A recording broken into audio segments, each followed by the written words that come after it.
Casualties of Love, the Long Island Lolita Story is a 1993 made-for-TV movie directed by John Herzfeld and starring Jack Scalia, Alyssa Milano, Phyllis Lyons, Leo Rossi, Michael Bowen, and Lawrence Tierney. We're introduced to Joey doing blow, which suddenly turns into Thriller somehow. Oh man, I'm waiting for him to do lines on his mother's tombstone.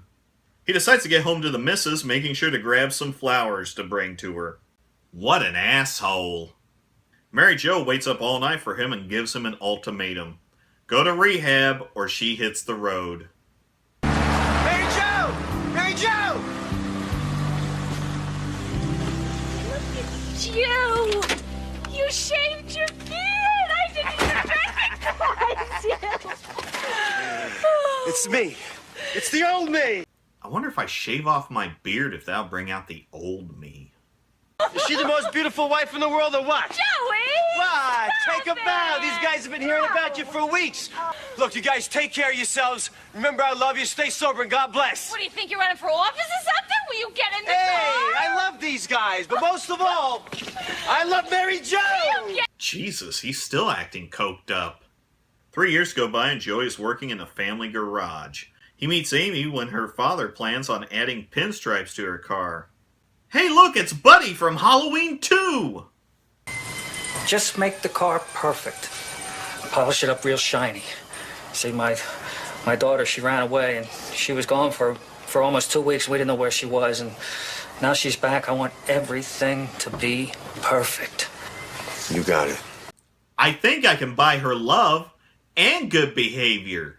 She continuously brings the car back with repair work needed. Wow, I'm shocked there's a blazer in the shop. Give me a smile. Come on, stop crying all over that pretty face of yours. Pretty. Excuse me, but I happen to be as connoisseur of pretty woman. And you are a very pretty young lady. Is this grooming?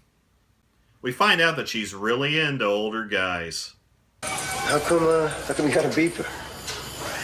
So, you know, people who need me could get a hold of me. Like when my car's finished, you could beat me. I could beep you? Yeah. Beeper? What the hell's a beeper? I'm holding you so tight. You know you could have been ahead. Hey, stop skinning a cat in the shower. Hey, you're not gonna take advantage of me, are you, Mary Jo? Yeah? Turn around. But officer, all I was doing was singing along to my wedding song. Thank God. At least showering with him will shut him up. Amy once again returns with her car wrecked and goes upstairs with Joey.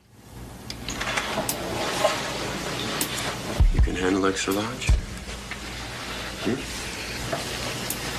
I can handle anything you give me.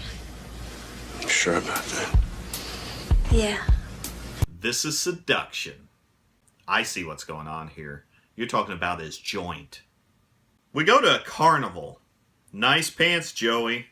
And Amy lets her friend in on the state of their Once when he relationship. drove me home from the shop, it was the best sex I ever had. So slow and sensitive.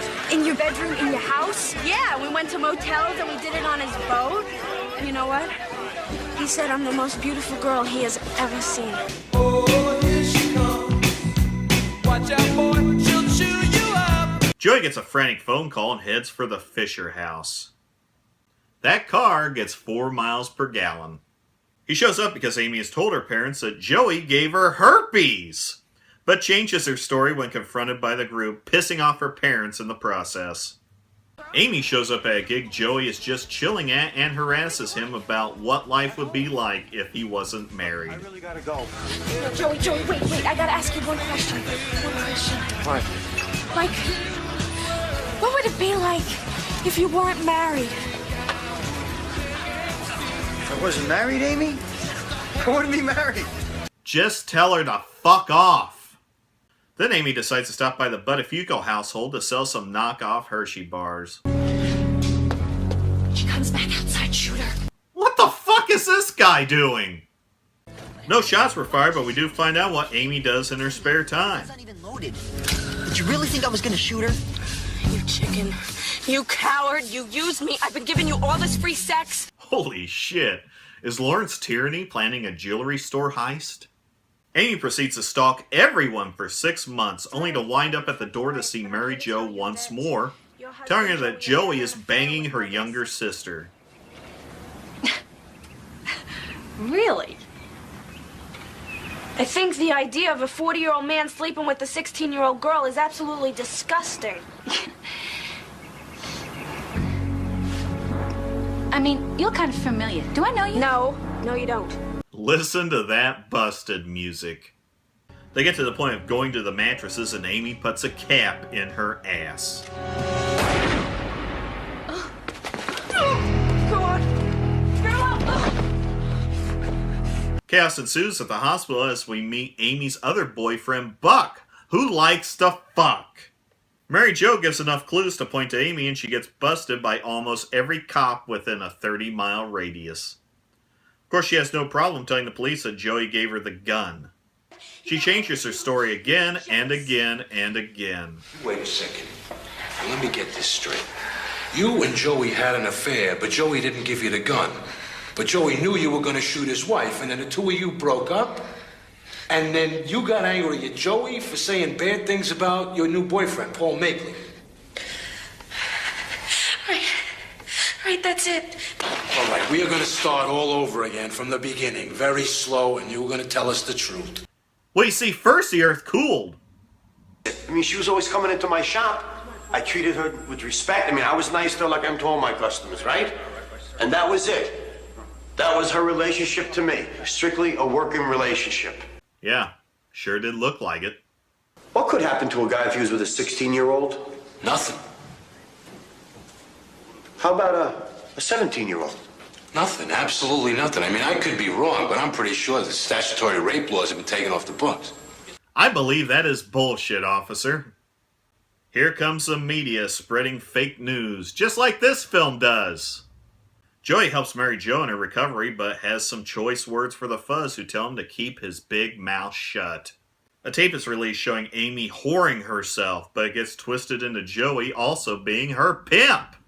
Joey doesn't dress nice enough to be a pimp. Let's get that out in the open right now. All the media attention has put a strain on their marriage, which continues when they get this nugget of news. Amy Fisher is free. The $2 million bond was posted, part of the money provided by a television company that has secured the exclusive rights to Amy Fisher's story. It was probably Fox. No, Lawrence Tierney, you can't die. What about Elaine? I hope he really bought those flowers this time. The family learns that public servants don't give a shit and plan on giving Amy a plea in exchange for testimony to go after Joey for statutory rape until this piece of video shows up. Now I want to keep my name in the press as long as possible. Why? Why? Because I can make a lot of money. And I figure if I have to go through all the pain and suffering, I'm getting a Ferrari. Whoops! They go to the DA's office to find out if Joey was still a subject of investigation and find out... It's over. Actually, it's not. Because Joey would end up being charged with 19 counts of statutory rape, sodomy, and child endangerment. He would be convicted of one when he admitted to porking Amy Fisher when she was 16. Meaning this whole film is nothing but bullshit. This is one of 3 made-for-TV movies about Amy Fisher that came out at the same time. One of them starring Drew Barrymore. I believe one was from Amy's viewpoint, one was just an outside viewpoint, and this one was pro Joey Buttafuoco. This is a TV movie. I've been doing these for about a year. TV movies generally suck, with a few exceptions. No point of beating a dead horse, it's the normal ilk. But what gives this film a little extra suck factor is it was being produced at the same time as everything was going on. There isn't much to it. Amy tries to fuck Joey, so a few scenes of him looking like he gives a shit and taking care of his wife, and we just proceed. Even as historically inaccurate as it is, Lifetime loved to run the hell out of this. Sadly, watching this film is just as bad as getting shot in the head.